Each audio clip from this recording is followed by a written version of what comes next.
gente faz uma parceria com o professor Marcelo Moreno, que não pôde estar aqui, que é também o co-líder desse grupo, e o professor Marcelo Moreno vem da computação, da ciência da computação, e aí a gente faz uma parceria e abre, então, uma possibilidade de incluir no grupo de pesquisa, além de pesquisadores da comunicação, pesquisadores da ciência da computação, do nosso lá é o IAD, o Instituto de Artes e Design. Algumas pessoas, às vezes, vêm de outras áreas, educação, às vezes arquitetura, também já tivemos aproximações, mas o nosso forte lá é a ligação entre comunicação e computação, que não é muito comum nessa área, mas que a gente já tem essa ligação desde 2010, 2009, 2010, e que tem rendido bons frutos. O que a gente vai trazer aqui hoje é um desses trabalhos mais vinculados a essa ligação entre computação e comunicação, que o Pedro vai apresentar daqui a pouquinho.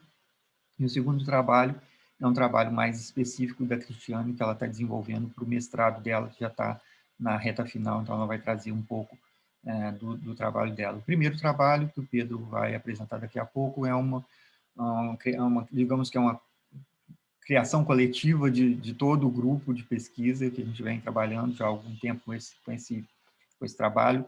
É o trabalho também de mestrado do Pedro na ciência da computação, mas que tem uma participação muito grande do pessoal da comunicação. Esse trabalho ele tem também um caráter que é um pouco diferente na área da comunicação, que a gente está desenvolvendo o produto, a gente está desenvolvendo uma ideia de um modelo para ser usado em construção de narrativas, e isso não é muito comum na comunicação é mais os trabalhos são mais teóricos, e o grupo tem desenvolvido essa questão do trabalho, misturar um pouco teoria mais, pesquisa, mas a gente também desenvolve produto. Então, a gente faz um trabalho de P&D, que não é muito comum na área, e o Pedro vai trazer aí mais informações sobre esse trabalho, como é que esse trabalho vem se desenvolvendo, que é hoje o nosso foco principal lá no grupo de pesquisa. Pedro, então, eu te passo aí a palavra para você fazer a sua apresentação. Obrigado. Boa tarde, todo mundo. Eu me chamo Pedro, eu sou aluno de mestrado da área da computação pela UFJF. Eu vou apresentar para vocês o LuxFair, uma experiência interativa em podcast. O LuxFair ele foi desenvolvido em uma parceria com o LAPIC, lá da computação, com a LMD, Laboratório ambos da UFJF. Bem, essa junção, uma breve introdução rapidamente para contextualizar a história. O LAPIC e o LMD se juntaram por volta de 2011 para poder desenvolver pesquisas com foco em interatividade no Sistema Brasileiro de Televisão Digital. E desde então começaram a fazer pesquisas relacionadas a narrativas interativas com jogos, envolvendo jogos eletrônicos. E com o tempo passaram também a desenvolver narrativas pervasivas, experimentar os resultados dessas pesquisas desde 2011 sobre interatividade, transmídia, sinestesia e mais recentemente internet das coisas. Bem, antes de explicar sobre o que eu venho desenvolvido, o que nós vemos desenvolvendo, né, de forma geral, eu gostaria de falar sobre o conceito de narrativa interativa e pervasiva, né?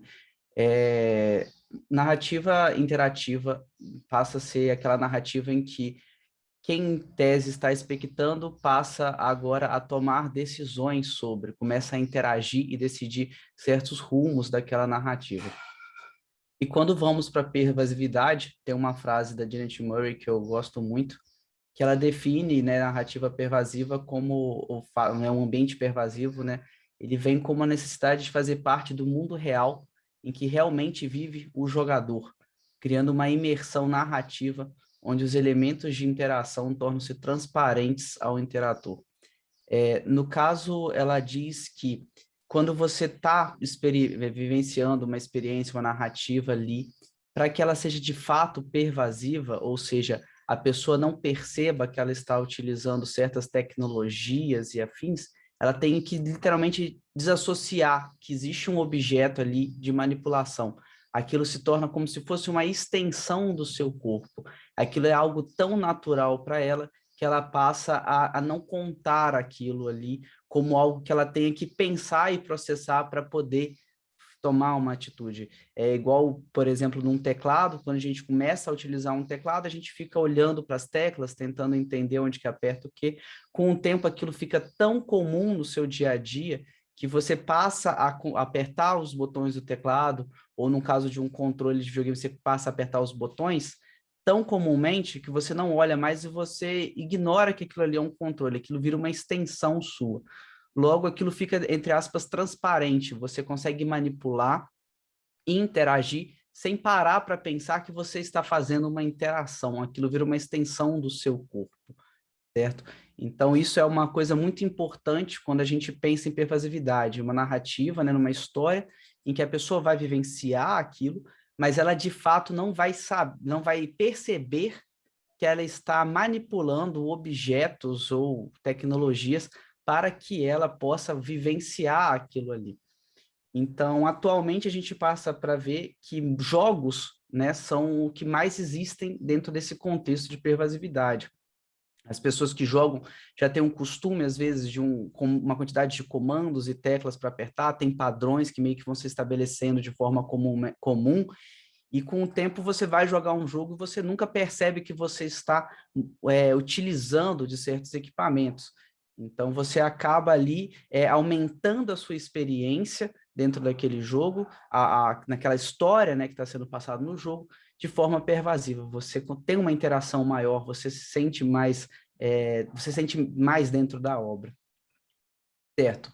E aí também vem a questão que a pervasividade ela pode vir dentro de uma mistura de ambientes reais com os virtuais, fazer uma mistura desses dois. E hoje em dia está sendo muito possível isso graças aos smartphones. Os celulares, né, hoje em dia já são uma extensão quase do ser humano.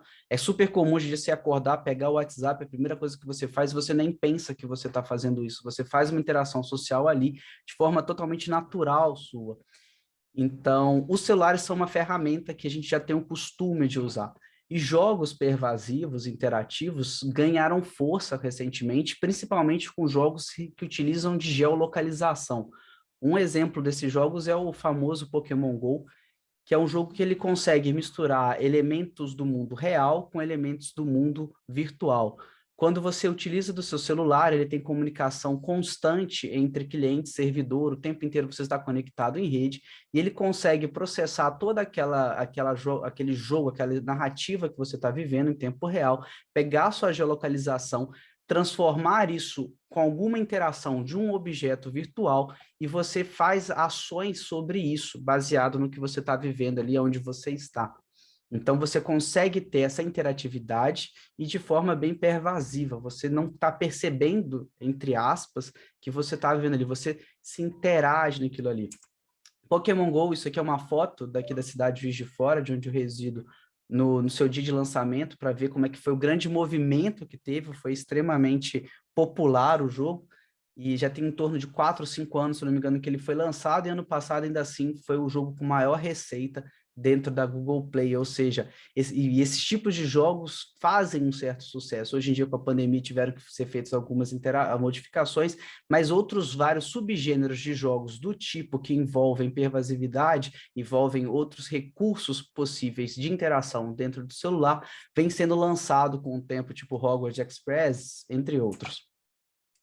Bem, então, baseado nisso tudo, foi feita uma integração, né, com esses, igual que eu falei anteriormente, sobre os membros da comunicação e da ciência da computação, para poder estudar, né, toda essa questão de interatividade, pervasividade, mas já dentro do contexto de histórias, né? Quando você vai utilizar isso não para necessariamente para jogos, você começa a pegar isso para narrativas de forma geral.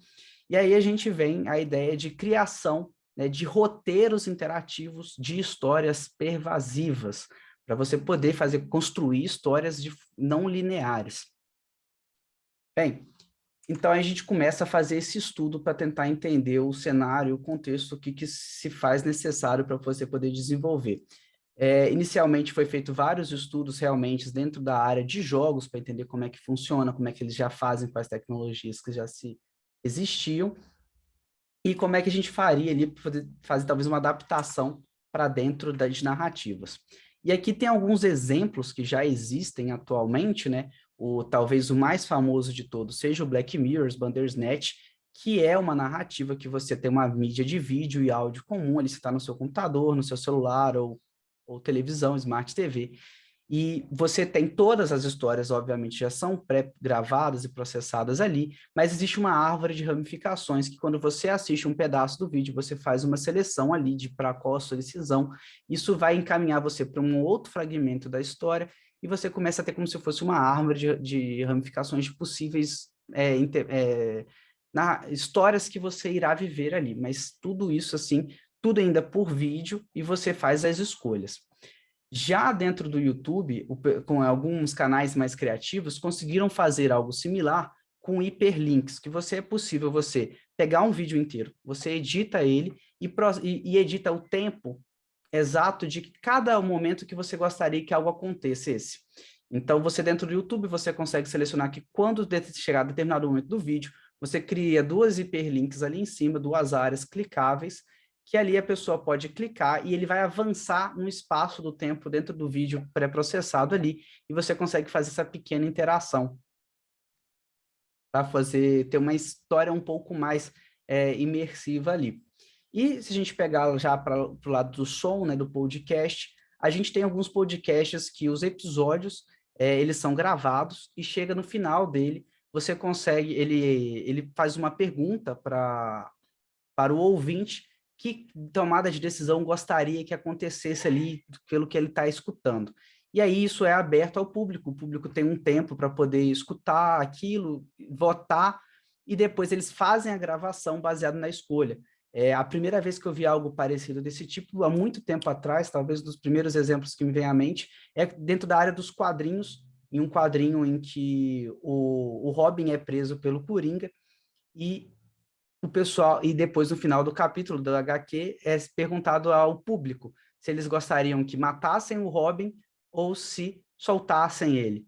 Então, as pessoas optaram, mandaram cartas e tudo mais pedindo para que matassem o Robin, e a próxima edição seguinte foi escolhida ele morto, e ele foi morto, e isso desembolou toda a trama. Mas como nos quadrinhos ninguém morre, uma hora ele acaba voltando. Mas bem, e aí a gente acabou vendo na pesquisa também a questão dos dispositivos IoT. A gente começa a ver que tem várias tecnologias que podem ser utilizadas, e muitas dessas tecnologias, hoje em dia, elas começam a estar conectadas em rede.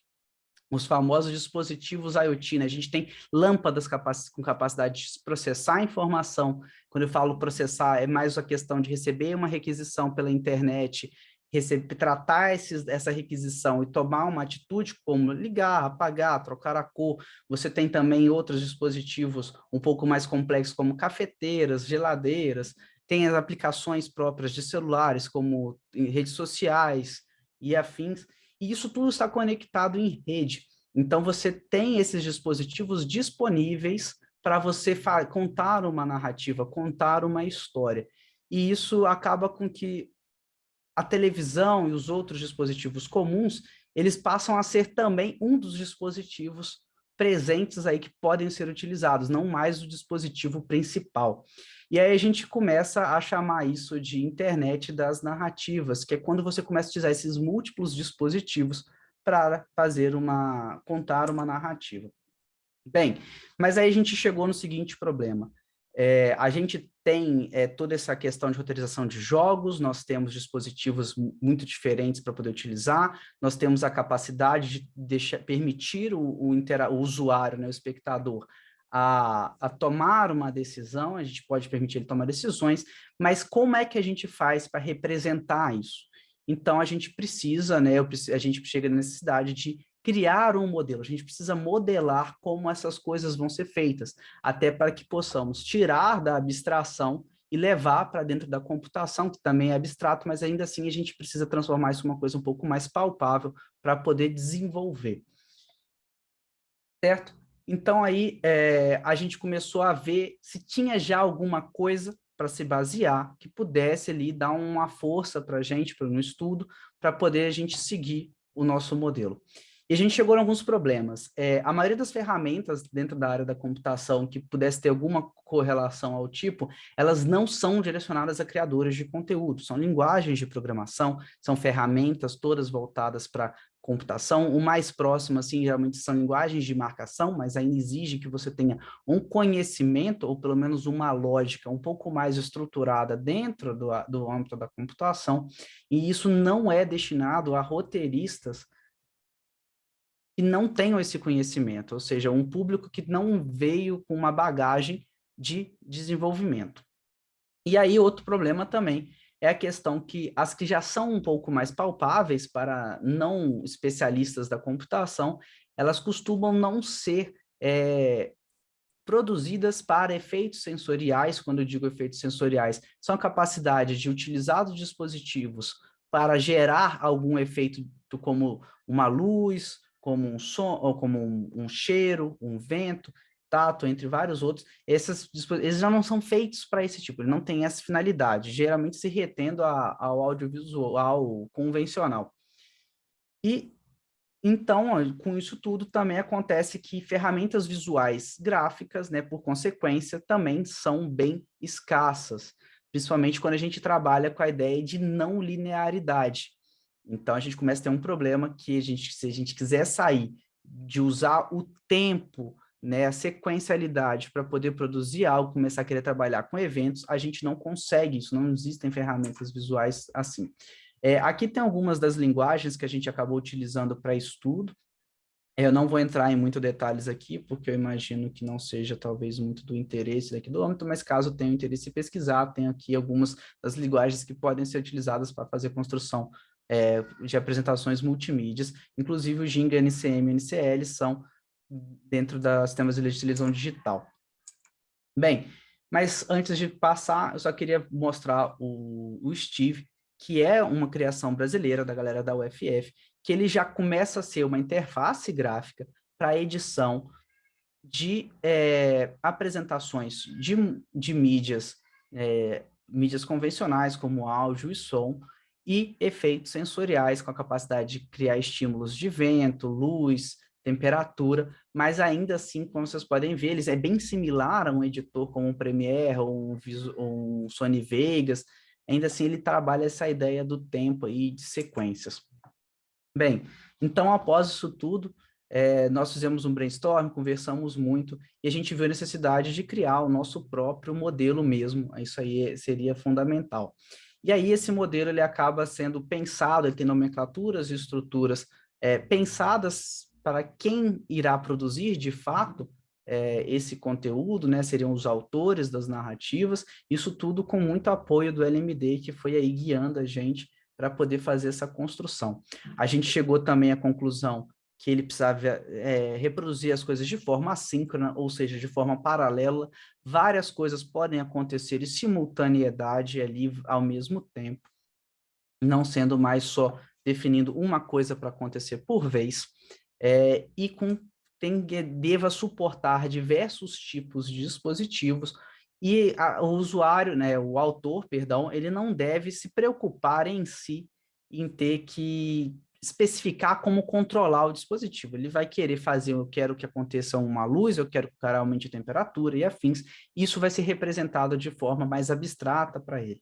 E a gente viu também que aí a gente precisa de computação em nuvem, passa aí a ter necessidade de que agora não mais uma tela de computador, não mais uma tela de televisão, seja o reprodutor principal e o controlador dessa apresentação. Eles passam a ser um item a mais dentro da história, né? Uma ferramenta para contar a história. Para poder contextualizar melhor, talvez para sair um pouco dessa área da computação aí e explicar o que a gente consegue imaginar dessa situação, vamos pegar o exemplo da Ana. A Ana está na casa dela, mas pode estar no escritório, num colégio, no que seja. Assim, meio estranho ela estar fazendo isso fora de um ambiente de lazer, mas vai que ela pode, né? Está no horário do almoço do trabalho. E aí, Ana, então, ela resolve começar uma narrativa. Ela pega o celular dela e resolve e escolhe e faz a seleção. Ele vê o que tem no contexto, como sabe que está em casa, consegue entender que o contexto tem uma televisão, então ele começa a apresentar na televisão. Se ela tiver uma caixa de som disponível, conectada na rede, começa a tocar uma música ambiente. Se não tiver, não tem problema. A história deve se adequar ao contexto do espectador ali no momento.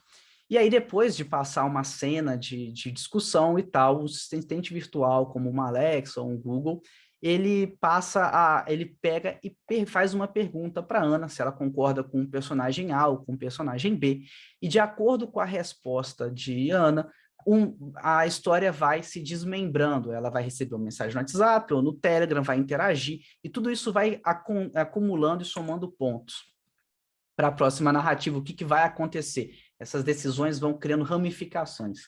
Bem, então a gente pensou nisso tudo, definiu isso tudo, a gente foi compreendendo as necessidades, fizemos algumas versões do modelo, fomos testando e testando ali, fazendo mudanças, coletando feedbacks, e aí depois que a gente tinha uma versão um pouco mais estável, a gente resolveu criar uma primeira narrativa com este modelo.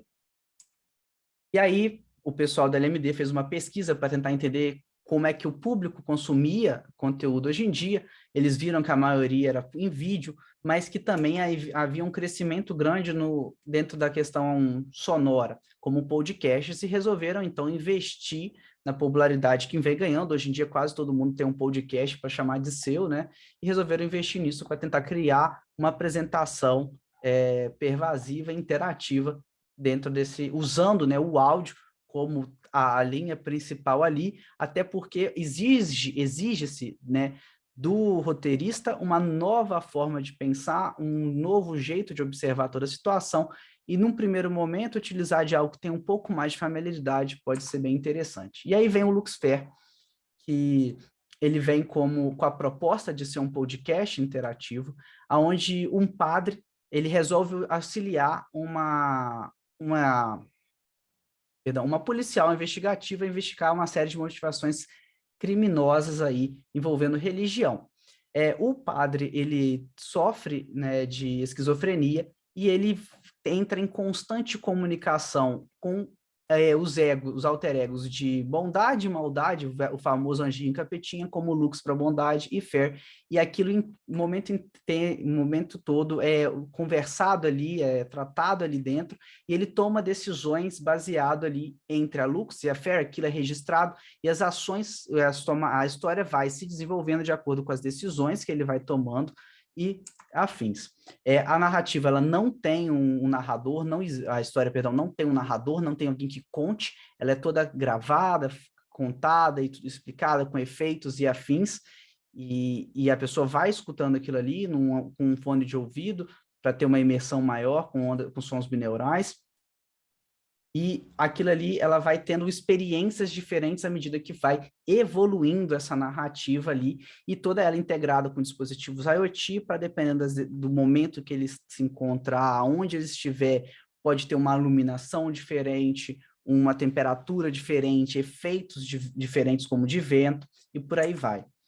E aí você consegue criar, então, uma história que, a princípio, ela pode vir a ser entre aspas, linear, a pessoa vai acompanhar aquilo, vai acontecendo gradualmente, mas ela não é. E a pessoa tem vários links, né, baseado em experiências emocionais e sinestésicas, e várias experiências diversas de acordo com os atuadores IoTs, atuadores IoTs disponíveis e afins. E também, né, baseado nas escolhas que ela vai tendo, ela vai criando ali como se fosse uma aura, armazenando ali o perfil daquele usuário. Aqui fica uma primeira representação visual de mais ou menos como ficou um fragmento desse Luxfer, onde você consegue definir que para a pessoa poder participar, ela tem que ter uma idade mínima, ela deve possuir fones de ouvido para poder, por obrigatoriedade, consumir com conteúdo pensado em onda binaural, e ela depois vai ser executado uma sequência de áudios em paralelo, a temperatura vai sendo alterada, a temperatura do ambiente ele vai sendo alterada, e chega um determinado momento que a pessoa tenha que tomar uma decisão, essa decisão é captada por voz, e é baseado nessa decisão, um novo fragmento de áudio é executado, com mais decisões, mais efeitos, e por aí vai. Bem, era isso que eu tinha para apresentar, muito obrigado pela atenção de vocês.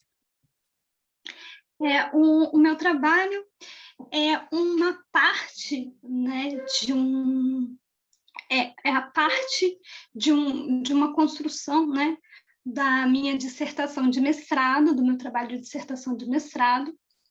Então, ele é um trabalho em construção, né, e faz parte, né, das minhas investigações que eu venho fazendo, né, devido à minha dissertação.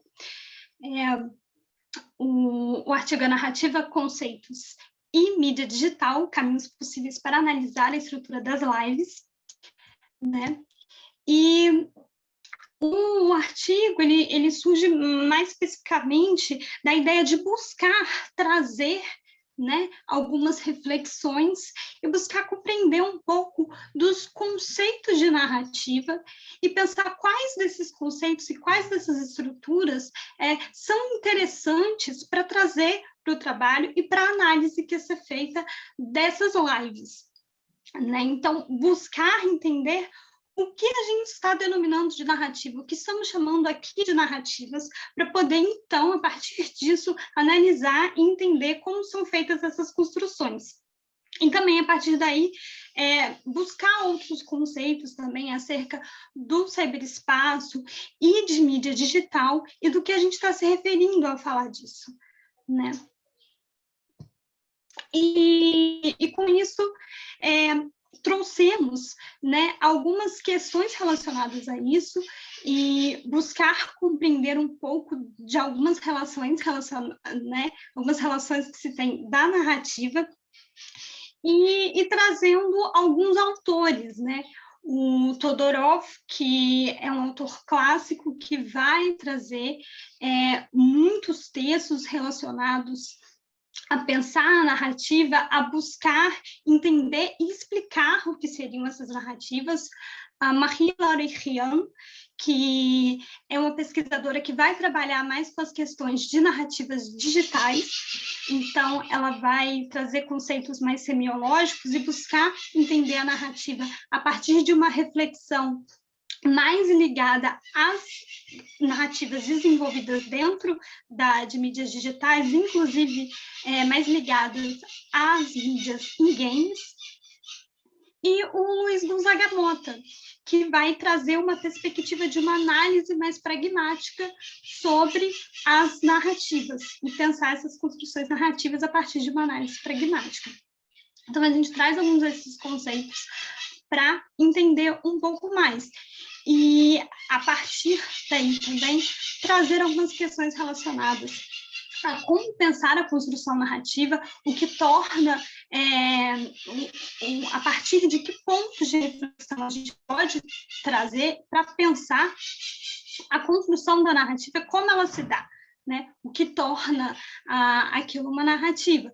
E assim como também compreender questões acerca do ciberespaço, entender um pouco desse ambiente que a gente está olhando, né? Se estamos falando de narrativas na mídia digital, é importante também trazer um pouco do que é esse espaço em que essa narrativa está inserida e como esse espaço, de alguma forma, vai afetar e impactar na produção e na construção dessa narrativa. Então, a gente traz a Rian, né, por esse aspecto dela conversar muito com essa questão da mídia digital, apesar da análise dela ser um pouco mais voltada para as narrativas em jogos, mas ela traz muitas questões acerca desse ambiente digital, na suas análises sobre narratividade, e a Lúcia Santaella, né, que vai trazer também muitas coisas, e ela traz muitos esclarecimentos e dá um contexto muito interessante sobre as compreensões acerca do espaço digital e desse ciberespaço e das diferenças também, né? Quando a gente está se referindo a uma mídia digital, a gente está falando algo que ultrapassa um pouco a questão da internet, a gente está falando de um espaço que ele vai estar para além, né? Assim, como no projeto de pesquisa anterior, né, que o Pedro falou, que a gente vai envolver ali todos outros materiais, né?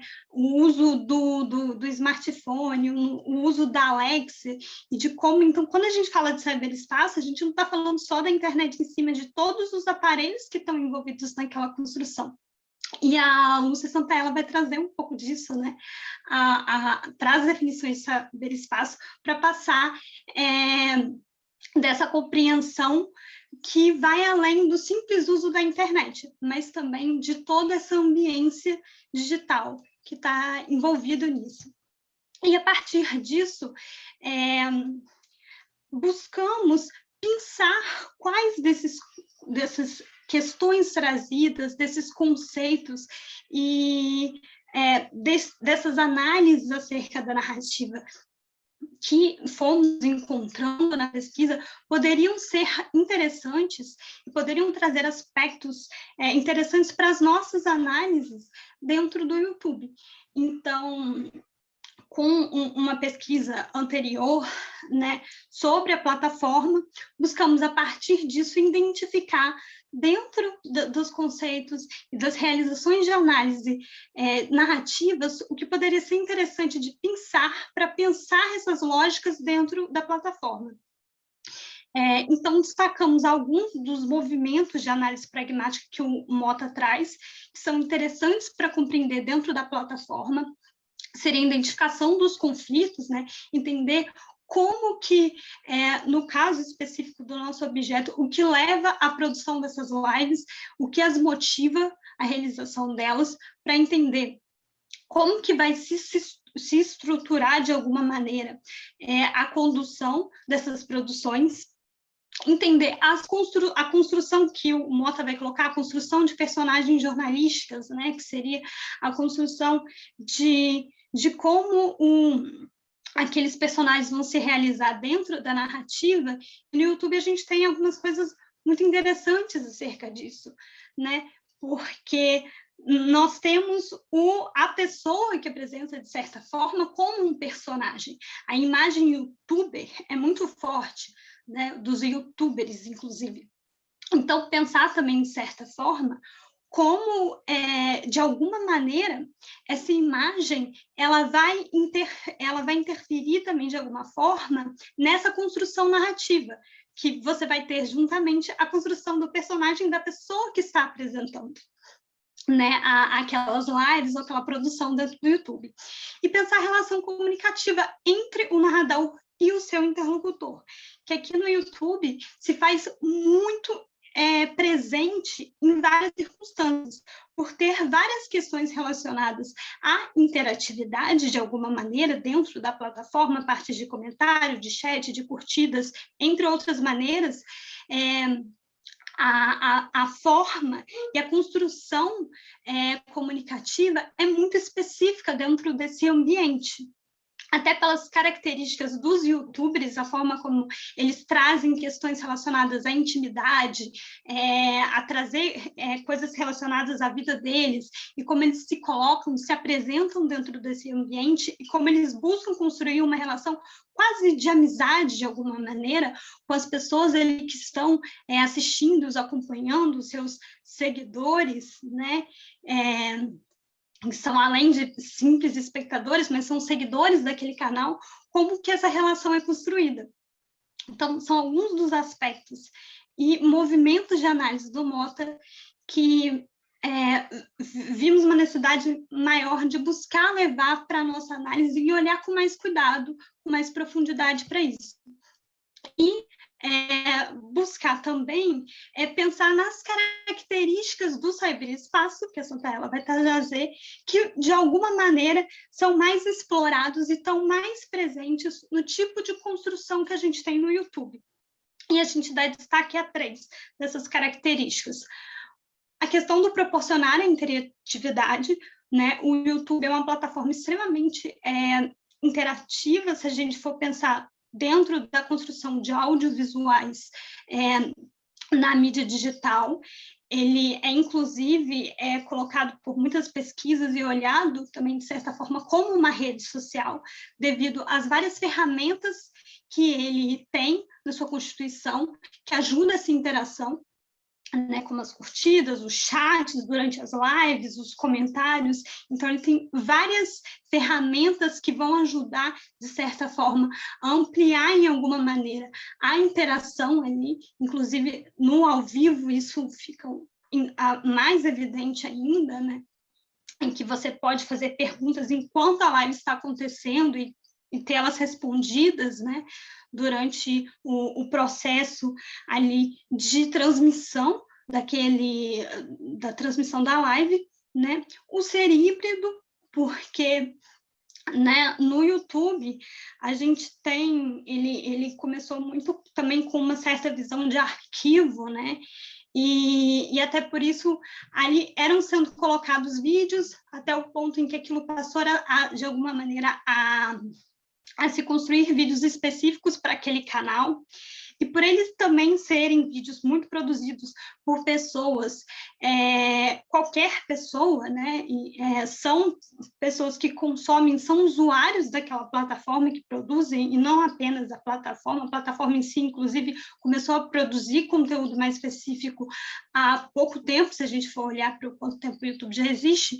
Então, ele é um espaço extremamente híbrido, em que as pessoas que ali estão utilizando e colocando nos seus vídeos, elas vão, de alguma forma, na construção ali de tudo ali que eles estão construindo e produzindo, eles vão levar em consideração uma série de outras coisas, de outros tipos de produções audiovisuais, como da TV e outras coisas. Então, esse ambiente também, o fato dele ser híbrido e, de certa forma, atualmente, é um grande guarda-chuva do audiovisual dentro da mídia digital, também ajuda a entender um pouco de como, de certa forma, esses traços, né, desse espaço impactam na construção da narrativa. E ser uma interface exploratória com poucas limitações, né? Apesar do YouTube ainda ter várias limitações, de alguma maneira, ele tem uma interface que une várias mídias, né? E ele não é muito difícil de ser utilizado, não é uma plataforma muito complicada, então isso também ajuda de certa forma e torna essa passagem do usuário por essa plataforma dá uma certa sensação para aquele que está produzindo, tanto para aquele que está assistindo ou está ali, de certa forma, participando de lives ou alguma coisa, dá uma certa sensação de proximidade e de uma quase inexistência, né? A percepção sobre a existência, né, de que ali é um computador, por vezes o usuário dá uma certa imersão, tanto pela facilidade do uso, né, quanto pela forma em que as limitações são um pouco menores, até pela questão de ser um ambiente digital. A partir disso, podemos... Perdão, Cristiane. Oi? Desculpa, é o Guilherme aqui. Eu só queria adiantar que o nosso tempo está um pouco apertado, então... Tá não sei bom. quanto tempo resta, mas só queria te testar que nós temos poucos minutos. Não sei se o professor também está acompanhando, mas perfeito. Obrigada, Guilherme. Obrigada, eu tinha colocado aqui o cronômetro, mas a gente se perde um pouco. Então, já vou fechar o trabalho, então, rapidamente. Então, essas são algumas das questões que a gente foi levantando e foi encontrando durante a pesquisa para pensar a análise, né, das construções narrativas. Então, basicamente, seriam os pontos assim, que a gente foi percebendo na nossa investigação. Obrigada. Obrigado, Cristiano. Guilherme, agora acho que é com você, né? Perguntas. Legal, sensacional. Em primeiro lugar, parabéns pelo trabalho de vocês. Acho que vocês trabalham aspectos, né, extremamente inovadores aí, né? E acho que esse viés de pesquisa e desenvolvimento, né, esse viés de desenvolvimento de produtos, torna tudo ainda mais rico, né? Eu estava aqui, né, vendo sobre o podcast, análise das lives, sensacional. O nosso tempo está realmente muito apertado, mas eu gostaria de agradecer demais, né, a apresentação de vocês. Eu tinha feito uma pergunta de antemão para o Pedro, O podcast me pareceu, né, sensacional, é muito inovador, e eu, né, como pesquisador de narrativa, gostaria muito, caso vocês tenham a possibilidade, de ouvir um trecho. Caso vocês tenham ainda, apesar do nosso tempo estar chegando ao fim, acho que seria de grande valia para quem for ouvir, né, e assistir a nossa apresentação depois. Não sei se seria possível. Uma outra questão que eu acho que é muito interessante para todos nós que trabalhamos com esse aspecto interdisciplinar é saber, no projeto de vocês, do podcast especificamente, se foi a tecnologia que guiou as possibilidades da narrativa ou se vocês primeiro pensaram na narrativa e a partir daí mapearam como que seria trazido ao público. Eu queria, se possível, ouvir um trecho do podcast e saber o que guiou o que nesse caso, né, já que são, né, tão laboratórios de áreas que são correlatas, mas distintas aí. Parabéns.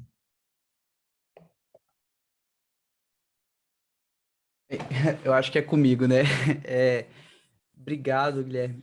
E queria pedir desculpa para você, mas infelizmente eu não tenho como te mostrar um trecho no momento. Eu tive um problema com infiltração. Minha parede aqui do cenário está um pouquinho quebrada, como você pode ver aí, e eu não consegui, eu tive que mudar tudo de lugar de última hora. Eu não consegui remontar o ambiente aqui. Então fica meio complicado de eu executar para você, porque o que a gente fez acaba que foi um protótipo, então meio que tá tudo um pouco feito na mão, eu não tenho como reproduzir isso para você aqui agora. Te peço desculpa. E sobre a questão de como é que foi feito, se a gente pensou primeiro na narrativa ou pensou primeiro nos dispositivos, eu acho que foi um trabalho meio que feito em paralelo, em conjunto. Em contrapartida, eu ia escutando, nós íamos escutando como é que o LMD ia apresentando para a gente a representação da informação, como é que eles mostravam, a gente trabalhou muito, a gente não chegou a desenvolver uma interface gráfica, que era o nosso interesse no primeiro momento, que é para o pessoal poder criar e manipular. Então, a gente não conseguiu desenvolver nesse primeiro momento, questão de tempo, pandemia, foi complicado. Isso aí exige uma mão de obra que, basicamente, era eu que estava como desenvolvedor, não tinha condição de fazer aquilo. Mas, então, assim, a gente utilizou de post-its, a gente usou uma ferramenta, né, o Lucidchart, que tinha tipo post-its que a pessoa podia ir arrastando para ir criando. Então, a gente ia monitorando como é que o pessoal representava, na hora de falar, como é que eles falavam. Em contrapartida, eu ia fazendo levantamento técnico de como essas tecnologias eram representadas, né, os seus protocolos, os seus padrões, como é que você manipulava, o que existia já pronto no mercado ali para poder utilizar. E aí, à medida que eu ia levantando, entendendo como é que aquilo ali podia ser controlado, eu ia entendendo como é que aquilo era referenciado. E aí o modelo, a gente tentou fazer essa junção, né? O que nós temos aqui, como é que podemos representar isso e como é que eles já representam ali para tentar fazer esse encaixe. Então, eu não acho que o modelo seja baseado em tecnologia, ele é mais baseado no como que, né, o autor ali vai representar, certo? Mas a tecnologia está ali de base, sim, porque não teria, porque às vezes a pessoa vai querer representar de uma certa forma e a tecnologia não dá suporte. Então a gente fala assim, ó, isso aqui do jeito que você está falando não tem como fazer a princípio, mas nós temos tal forma de representar. Espero ter respondido sua pergunta. Eu queria agradecer demais, mais uma vez, todos vocês. Assim, de fato, fiquei, né, muito feliz de ver o nível de inovação do trabalho de vocês, assim, sendo ainda um trabalho interdisciplinar, né, no caso do podcast. E achei muito interessante também, Cristiane, né, toda essa análise. Feliz também da referência, né, também citar a Santaella, que estava aqui no evento. Não sei se vocês chegaram a participar da palestra dela, então, né, com certeza uma das grandes pesquisadoras aí de comunicação do nosso país. Professor Carlos, parabéns por ser o líder do grupo. Parabéns aí pelos trabalhos também. A gente encerra por aqui essa sala.